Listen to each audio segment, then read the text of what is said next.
Boa noite, amigos queridos. Antes de a gente dar as boas-vindas à nossa amiga Beth, né, eu gostaria de agradecer a todos que estão inscritos no nosso canal SEAC Ajudando a Caminhada. Eu agradeço e vamos continuar divulgando o canal para que a gente possa fazer o canal crescer, ajudar mais pessoas que necessitam da semente do evangelho, né, que é tão importante nos dias de hoje, que a gente, ainda assim, a pandemia não acabou, mas deu uma grande diminuiu, né, para ficar mais claro, né, diminuiu. Então, vamos continuando espalhando o evangelho, né, essa semente, se inscrevendo no canal, divulgando, e agora sim, estamos recebendo a amiga Beth, que sempre muito carinhosa conosco, nos dá esse privilégio, essa alegria, para passar sempre uma palestra, sempre um trabalho maravilhoso para nos ajudar nessa caminhada tão necessária. Beth, muito obrigado por doar esses minutinhos tão sagrados, assim, que para a gente é um aprendizado, né? Que a gente aprende através da sua palestra, dos seus trabalhos, através, né, que você estuda, que é a mensagem de Jesus, claro. E muito obrigado. E você pode, por gentileza, amiga querida, iniciar com uma prece, no finalzinho, quando acabar a vibração e a prece, gratidão. Volte mais vezes e, por gentileza, amiga, é com você.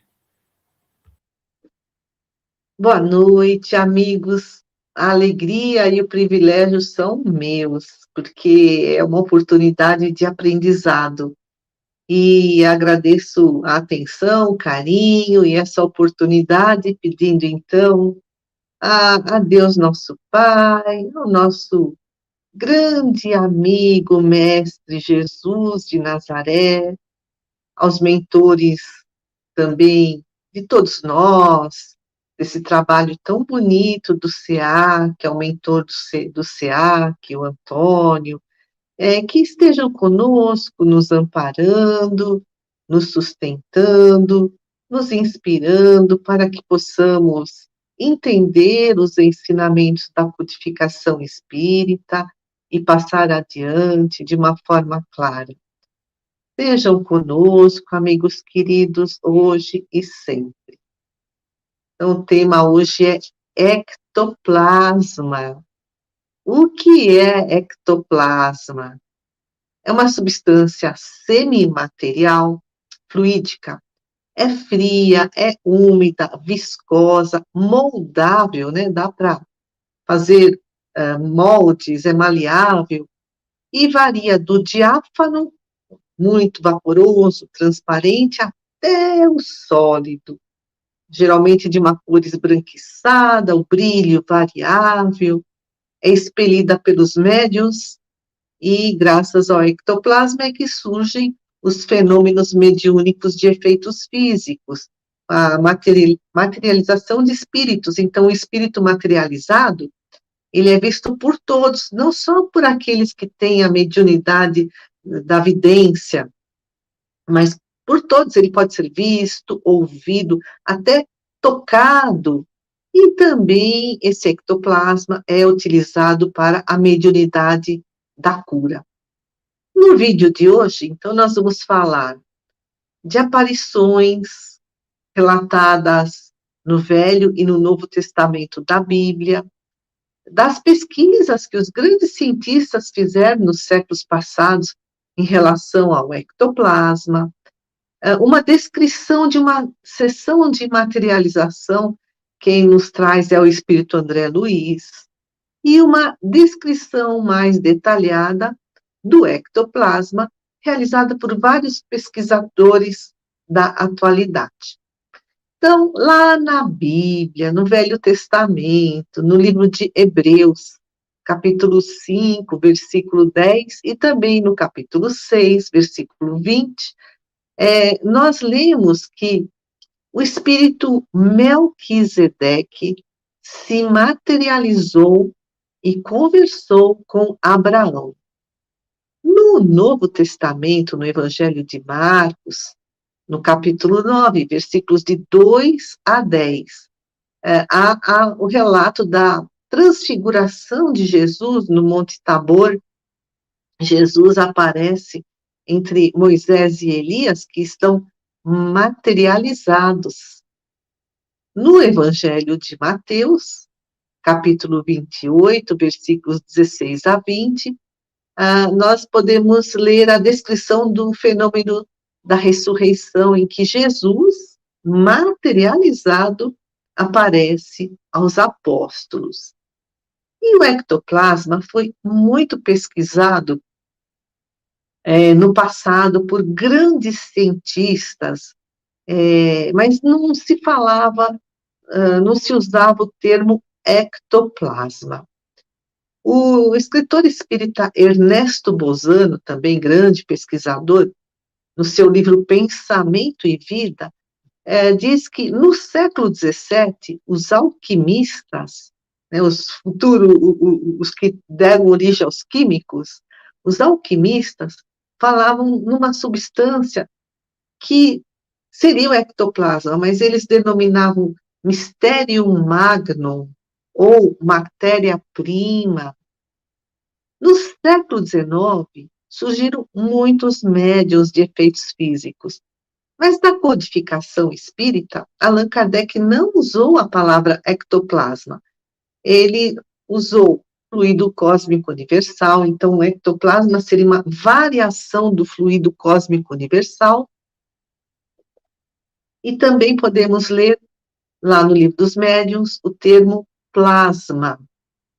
Esse termo, ectoplasma, foi cunhado, foi inventado em 1894 pelo fisiologista francês Charles Richer.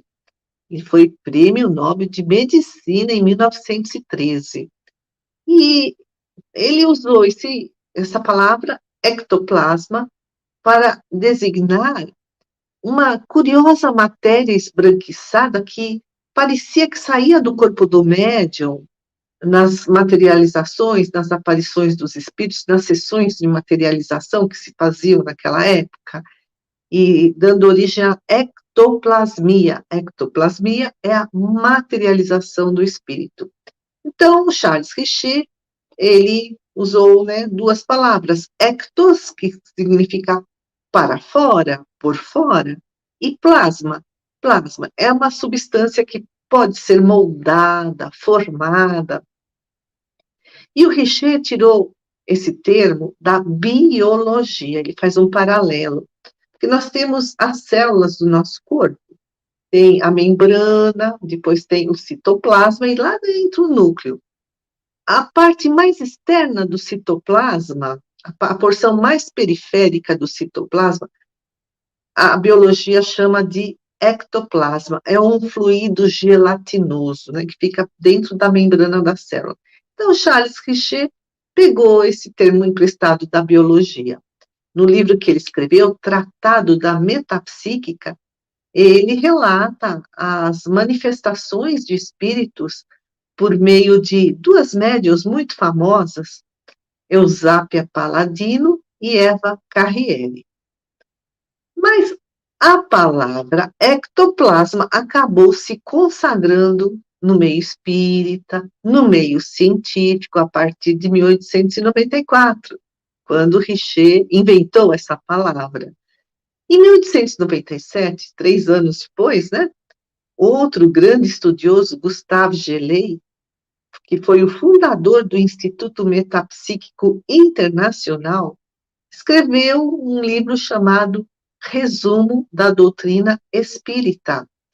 E ele descreve o ectoplasma, dizendo que é uma substância branca ou acinzentada, plástica, que ela assim, moldável, de grande mobilidade e que serve às materializações das entidades metapsíquicas. Então, o Gustave Geley não fala em espírito, ele fala em entidades metapsíquicas.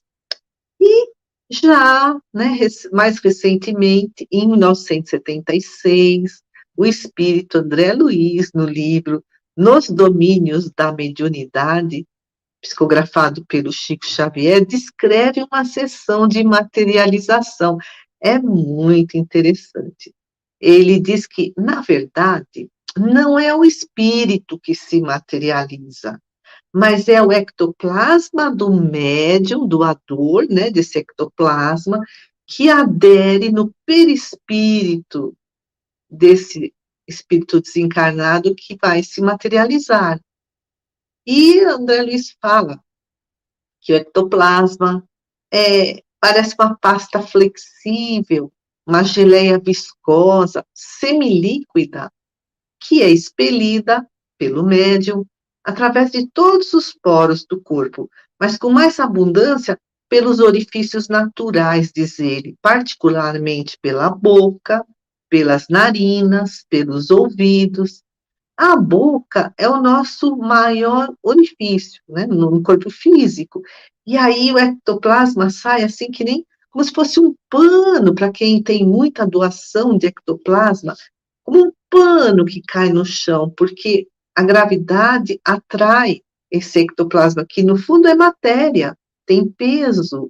A gente pode ver muitas fotos na internet, é só colocar lá, né, ectoplasma, é fantástico.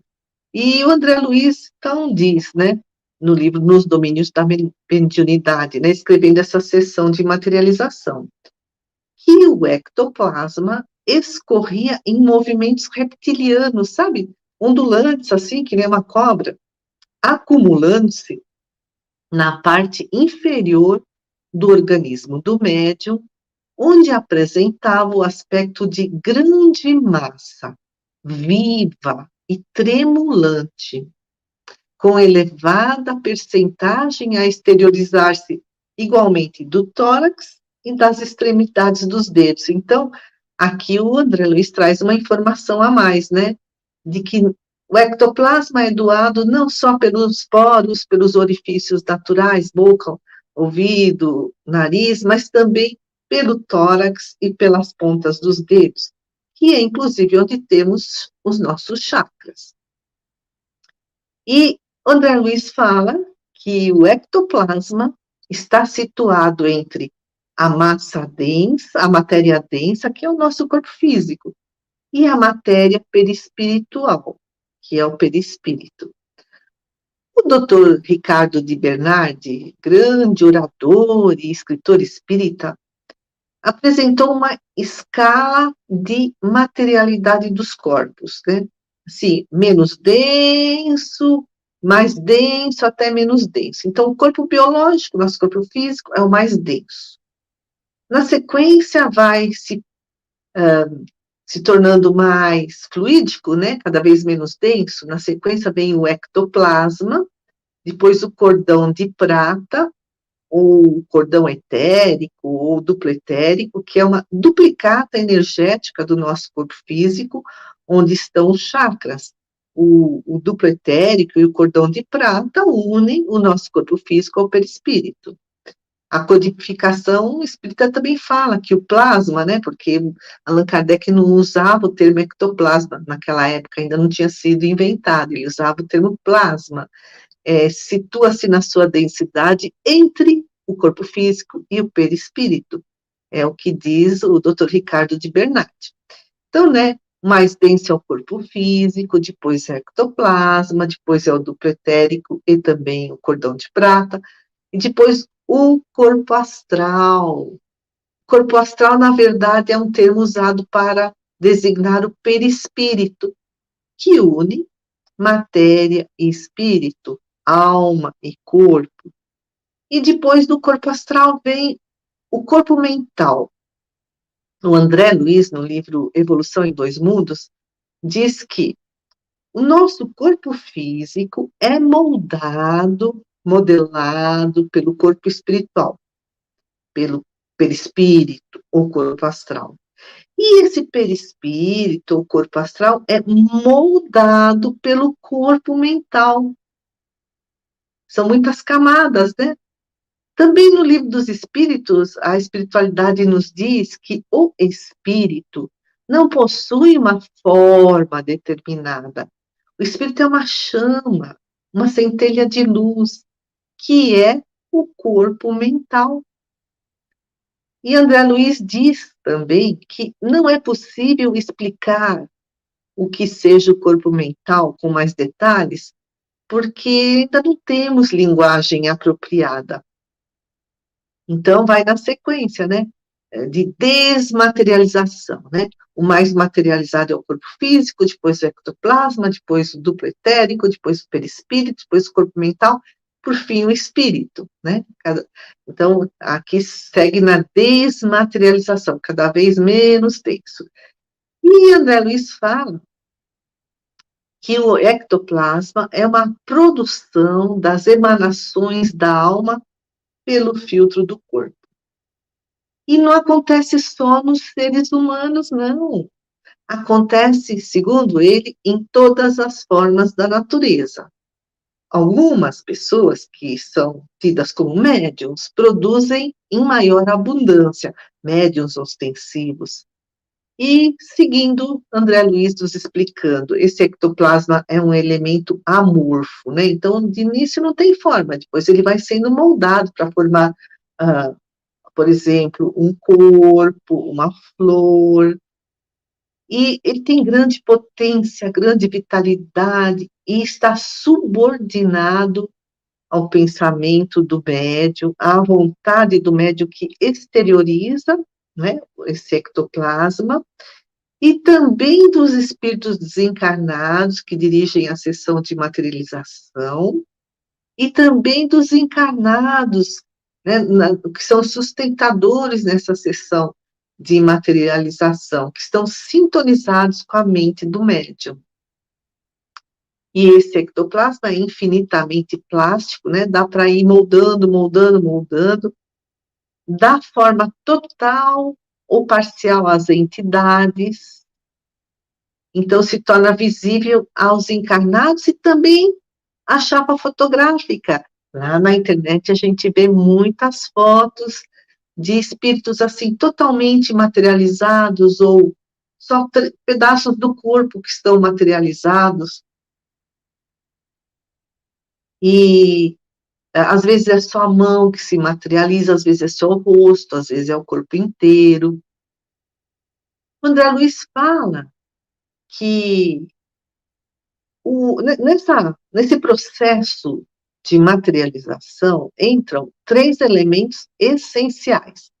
Ele fala em fluido A, B, C. O fluido A são as forças superiores, as forças sutis da esfera espiritual, né? Dos mentores dessa sessão de materialização ou de cura. Os fluidos B são os recursos do médium, é o ectoplasma do médium, dos sustentadores. E os fluidos C, eles são captados na natureza. Inclusive, no livro Nosso Lar, o André Luiz, ele vai visitar a esposa dele, né? Ele já está desencarnado, ela casou com outro homem que estava muito doente, e aí eles colhem na natureza substâncias curadoras, é o fluido C. E o Dr. Ricardo de Bernardi diz que os fluidos A, que são, né, dos espíritos superiores, são os mais puros. Os fluidos C, que são os da natureza, plantas, animais, minerais, são os mais dóceis, né? Obedientes à ação mental daquele que manipula a sessão de materialização.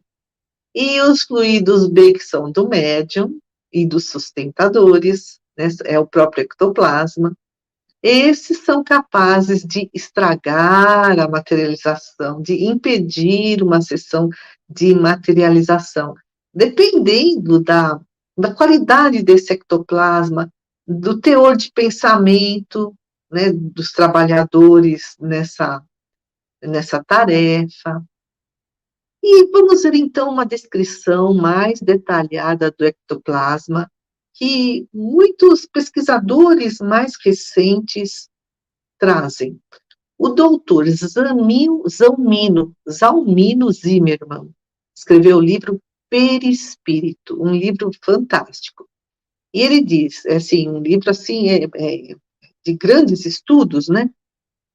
que o ectoplasma tem, assim, uma substância de natureza filamentosa, fibrosa, como se fosse cordões, que, quando visível, pode tornar-se branca, cinza ou preta.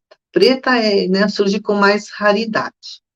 A luminosidade é variável, às vezes é muito brilhante, às vezes é mais opaco, e também pode ir do invisível ao visível, né? Então, né, aquela invisível, diáfano, vaporoso, até a aparência de algo sólido, né, tangível. Então, pode ser o invisível, não é tangível, não dá para tocar.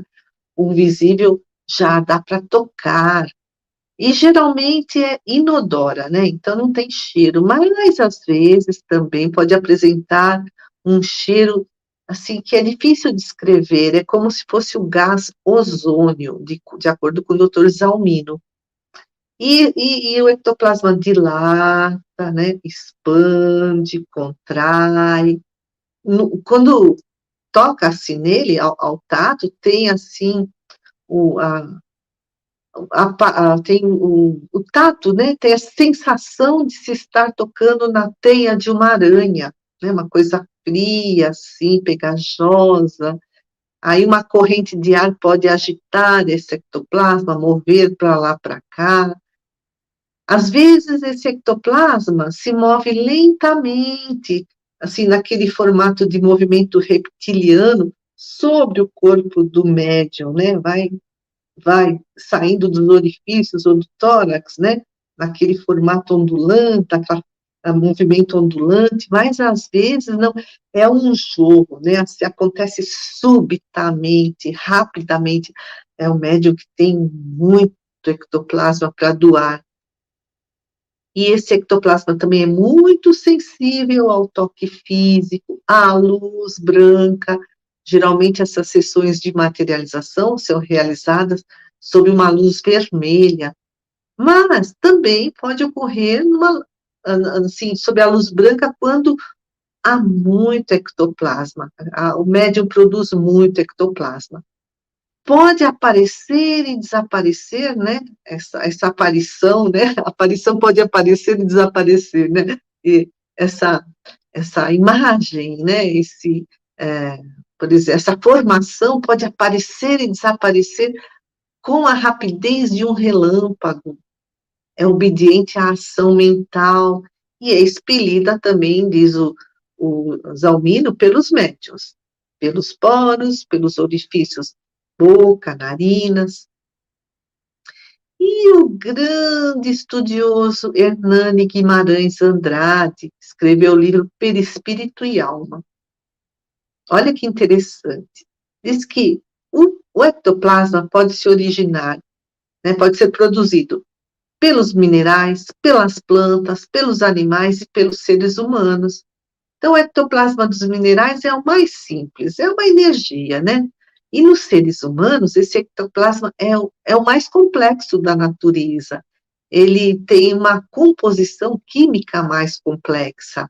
O pesquisador James Blake, ele estudou a composição química do ectoplasma. É um combinado de substâncias. Então, ele identificou carbono, hidrogênio, nitrogênio, oxigênio, enxofre e células sem núcleo, células do corpo físico anucleadas. E o doutor Jorge Andréa, também grande estudioso da doutrina espírita, escreveu o livro Dinâmica Psi, dizendo que o ectoplasma é formado no citoplasma das células, numa organela chamada mitocôndria. Nessa organela ocorre o ciclo de Krebs, ou seja, o ciclo de Krebs é o responsável pela respiração celular, que a célula, com isso, produz energia. Então, o ectoplasma é formado na mitocôndria que fica no interior da célula. E vamos agora ver o ectoplasma nos seus diversos fenômenos mediúnicos de efeitos físicos. No Livro dos Médiuns, na segunda parte, capítulo 6, no item 102. Allan Kardec escreve: em geral, o ectoplasma apresenta-se sob uma forma vaporosa e transparente. Olha, escreveu isso no século XIX, né? Às vezes de uma forma vaga e imprecisa. A princípio, é quase sempre uma claridade esbranquiçada, cujos contornos, pouco a pouco, se vão desenhando. De outras vezes, as formas se mostram nitidamente acentuadas, distinguindo-se os menores traços da fisionomia, a ponto de se tornar possível fazer-se uma descrição completa da aparição. Então, às vezes, né, o espírito se materializa assim, de uma forma vaga, vaporosa, transparente, indefinida, imprecisa. Não dá nem para identificar quem é mais um vulto. E às vezes não, às vezes é, é uma. Ele se desenha tão nitidamente que os menores traços da fisionomia podem ser vistos, ele pode ser até identificado. Quem é esse espírito, né? Para quem conheceu quando encarnado. E o ectoplasma, então, atua no fenômeno de efeitos físicos, nos mais diversos fenômenos de efeitos físicos. Nas mesas girantes, o ectoplasma, segundo a gente lê lá na codificação espírita, que eles falam em plasma, né? Naquela época era plasma, ou variação do fluido cósmico universal, acabava atuando como um campo de força que movimentava as mesas. Elas levantavam, giravam, batiam com as pernas no chão, emitiam estalos, né? Tipo pancadas, as famosas mesas girantes. No Livro dos Espíritos, na introdução, na parte 3, no capítulo 3, Allan Kardec fala que essas mesas girantes foram uma série progressiva de fenômenos que deram nascimento à doutrina espírita e que teria sido observado pela primeira vez na América, mas não. Allan Kardec escreve que esse movimento das mesas girantes se renovou nas Américas, porque a história prova que esse fenômeno remonta à mais alta antiguidade, desde muito antigamente, e se produziu acompanhado de circunstâncias estranhas, tais como ruídos insólitos, pancadas sem causa ostensiva conhecida. E de lá, né, da América, no século XIX, se propagou rapidamente pela Europa e outras partes do mundo. Ficou assim, era uma febre, né, de espetáculos de mesas girantes. Mas tudo isso tinha um propósito, né? Para chamar a atenção dos encarnados de que existe um mundo espiritual. Então, a tipologia, né, essas pancadas, essas batidas que se ouviam, que não era ninguém que estava, né, nenhum encarnado fazendo barulho. Sábado agora eu estava com uma parente minha, já idosa, 90 anos, e a gente estava falando dos antepassados que já desencarnaram, só estávamos eu e ela, e nós ouvimos 4 batidas na porta que divide sala e corredor que vai para os quartos. 4 batidas. Não tinha ninguém, era só eu e ela. Aí, comentando com o Rodrigo depois, né, um tempinho depois, ele falou, então, os espíritos, eles pedem licença para participar, né, da conversa, ou do encontro, da reunião. Fiquei muito feliz, deve ser algum antepassado nosso lá, que se manifestou para provar que estão presentes, né? Então, esses fenômenos de efeitos físicos têm também a telecinesia. Cinesia é movimento, tele é distância. Então, um movimento de objetos à distância. Então, esses movimentos que se movimentam no ar, por exemplo, as mesas girantes, sem, né, aparentemente, uma causa aqui do mundo material, né? Então, luzes que se movimentam, às vezes aparece no ar um cheiro de éter, de perfume. Eu trabalhava num centro espírita aqui em São Bernardo, e houve um casamento lá, bem assim, onde os mentores trouxeram mensagens de felicitações aos noivos, e lá eles distribuíam garrafinhas, era de Tafmã, uma garrafinha assim, marrom escurinha, com a água fluidificada para os assistidos. E aí o espírito falou através do médium, né, para que fossem buscar uma garrafinha, dessa garrafinha de Tafmã com água. E ele trouxe, e essa água se transformou num perfume fantástico, delicioso, que foi o presente da espiritualidade para os noivos. E também, muitos de nós sentíamos um cheiro de éter no ar, mas não tinha éter, não tinha éter assim, sendo manipulado por ninguém. Cheiro de ervas.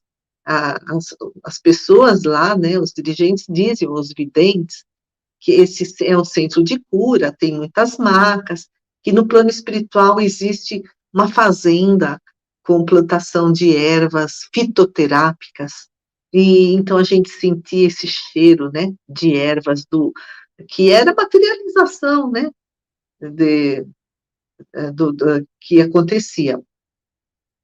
Allan Kardec, no Livro dos Médiuns, na segunda parte, no capítulo 6, no item 105, diz: quando o espírito nos aparece, é que pôs o seu perispírito no estado próprio a torná-lo visível. Mas para isso não basta a sua vontade, porque a modificação do perispírito se opera mediante a sua combinação com o fluido peculiar do médium. Então, além, né, desse movimento de objetos, de pancadas, de cheiros que aparecem, então também existe o fenômeno das aparições, né? As cirurgias espirituais, então os espíritos colhem ectoplasma de diversas fontes, manipulam para fazerem essas cirurgias espirituais. Também nesse centro espírita aqui em São Bernardo, uma vez um expositor estava fazendo a palestra, porque lá tem um salão grande com muitas macas, onde se fazem essas cirurgias espirituais, e o expositor foi chamado para ficar lá nessa sala da cirurgia, porque ele tinha o ectoplasma adequado para um tipo de cirurgia que seria realizado naquele momento. E a fluidificação da água também é uma materialização, acontece muito no Evangelho no lar, nossos mentores vêm, fluidificam nossa água segundo as nossas necessidades, ou então, quando levamos essa garrafinha de água nos centros espíritas, essa água também é fluidificada, ou seja, a espiritualidade coloca lá as substâncias curativas para o nosso tratamento. O passe também é uma doação energética, e então, e assim, o que mais chama a atenção é essa materialização de objetos, de corpos humanos, seja total ou parcialmente. O José Martins Peralva, no livro Estudando a Mediunidade, ele participou de uma sessão de materialização com Chico Xavier, o José Martins Peralva. Daqui a pouquinho a gente fala sobre isso. Ele escreve no livro Estudando a Mediunidade que os fenômenos de materialização, aí quando, né, um espírito é materializado, essa sessão é supervisionada por espíritos superiores. Há um intenso trabalho preparatório, tanto de encarnados como de desencarnados. Então, ele explica que o local onde vai ser feita essa sessão é isolado num raio assim de mais ou menos 20 metros para impedir o acesso de entidades inferiores. A atmosfera é ionizada, André Luiz também explica isso. há uma destruição de larvas e de impurezas na atmosfera, de miasmas da psicosfera. A psicosfera é a somatória dos nossos pensamentos. Para quê? Para manter a pureza do ectoplasma e dos fluidos diversos que são usados para a materialização. Porque todo o ectoplasma, terminada essa sessão de materialização, todo esse ectoplasma volta para o corpo do médium. Por isso que é necessário tanto cuidado, tanta preocupação. A repórter Iracema Amaral postou um artigo no dia 25 de junho de 2017, lá na internet, e ela traz um fato que foi contado por Carlos Bacelli, que esteve sempre muito próximo de Chico Xavier, né?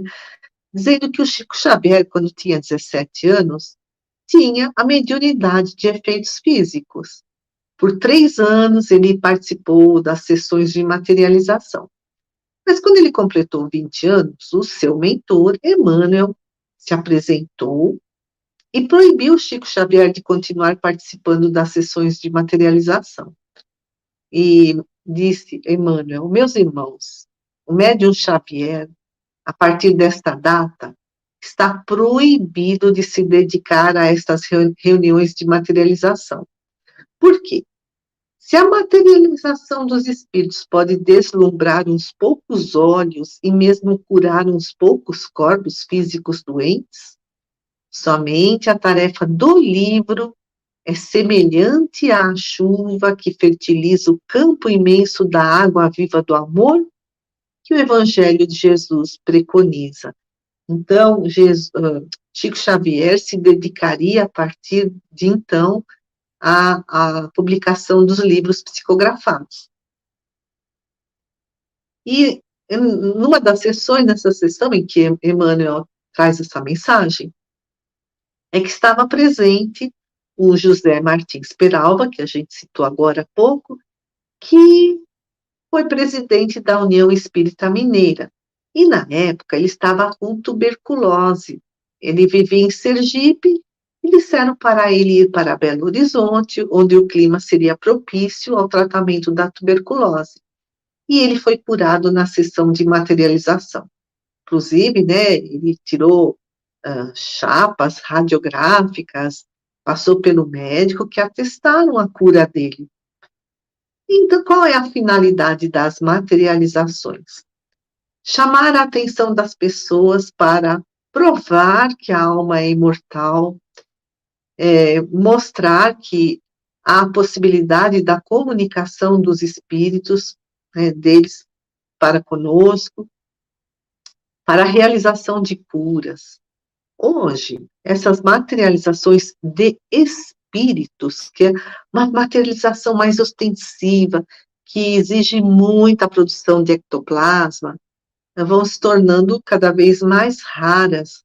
Por quê? Porque a gente viu que para uma sessão de materialização há a exigência de condições muito complexas para que haja segurança do médium e dos assistentes, porque o ectoplasma é reabsorvido no final da sessão, ele retorna ao corpo do médium, não pode haver contaminação, nem de larvas da atmosfera, né, de impurezas, porque é uma matéria, o ectoplasma é matéria, tem até células ali no ectoplasma, sem núcleo, mas são células. E também para evitar também a contaminação de miasmas da psicosfera, né, dessas energias negativas. No século XIX, houve muitos médiuns de efeitos físicos. Por quê? Para chamar a atenção das pessoas para a existência dos espíritos. Inclusive, os estudiosos do espiritismo, e próprio Allan Kardec, né, falam que o espiritismo tem 3 fases. A primeira foi a fase do chamamento, né? Por isso que tantas manifestações de efeitos físicos, as mesas girantes, os espíritos que se materializavam. Então, os espíritos vieram para proclamar a imortalidade da alma. para nos dar a certeza da sobrevivência da alma após a morte do corpo físico, para nos provar que somos espíritos imortais, que a morte é apenas uma passagem de um plano para o outro. Essa foi a primeira fase do chamamento, por isso, tantos fenômenos de efeitos físicos, né, para impressionar, para atingir a curiosidade das pessoas, foi a fase do chamamento. Aí a segunda fase, passadas décadas, foi a fase da aprendizagem. Então, as pessoas nessa fase buscavam o espiritismo para obter curas, para obter o consolo. Então, a fase da aprendizagem. Então, o Chico Xavier mesmo, ele, né, não participava mais das sessões de materialização, passou a psicografar centenas de livros de vários autores espirituais, né, para que aprendêssemos as leis de Deus e seguíssemos as leis de Deus. E a terceira fase, estamos no mundo de provas e expiações em transição para o mundo de regeneração. É uma fase longa, não sabemos quanto tempo vai demorar, mas é a fase da cristianização, é deixar Jesus nascer em nosso coração, é fazer a nossa reforma íntima de uma forma consciente, de uma forma responsável, de uma forma amorosa, rumo à nossa perfeição. Como disse Allan Kardec, né, os verdadeiros espíritas. Né, os verdadeiros espíritas são aqueles que procuram estar nessa terceira fase de cristianização. Quais são os verdadeiros espíritas? Aqueles que procuram hoje serem melhores do que ontem e amanhã serem melhores do que hoje. Então, amigos queridos, façamos uma vibração cheia de amor ao nosso lindo planeta azul, com todas as suas maravilhas naturais, com seus mares, suas florestas, seus bosques, seus animais, suas plantas e flores, e todo o nosso planeta receba a nossa vibração de amor, e todos os seres que aqui habitam, sejam encarnados ou desencarnados, sejam aqueles que estão passando por momentos felizes, sejam aqueles que estão passando por momentos difíceis, de dor, de sofrimento. Façamos uma vibração a todos aqueles que são os nossos benfeitores espirituais, que a cada dia torcem pelo nosso progresso espiritual, que nos levantam diante do fracasso, da queda, do desânimo, que eles recebam a nossa gratidão, nosso preito amoroso de muita gratidão. Vibremos por aqueles que estão em cada país, em cada povo, em cada cidade, aqueles que estão sozinhos, aqueles que estão acompanhados, aqueles que estão em asilos, em creches, em orfanatos, em hospitais, em penitenciárias, aqueles que estão morando na rua. Vibremos por aqueles que estão voltando para a pátria espiritual. Vibremos pelos nossos amigos, vibremos também pelos nossos inimigos, eles são nossos professores. E vibremos pelo nosso querido Brasil, por todos os governantes e por todo o seu povo. E vibremos pelos nossos familiares, por todas as casas espíritas, pelo SEAC e por nós também. Então, façamos a prece que Jesus nos ensinou. Pai nosso que estais no céu, santificado seja o vosso nome, venha a nós o vosso reino, seja feita a vossa vontade, assim na terra como no céu. O pão nosso de cada dia nos dai hoje, Perdoai as nossas ofensas, assim como nós perdoamos a quem nos tem ofendido. E não nos deixeis cair em tentação, mas livra-nos de todo o mal. Que assim seja. Amigos queridos, muito obrigada.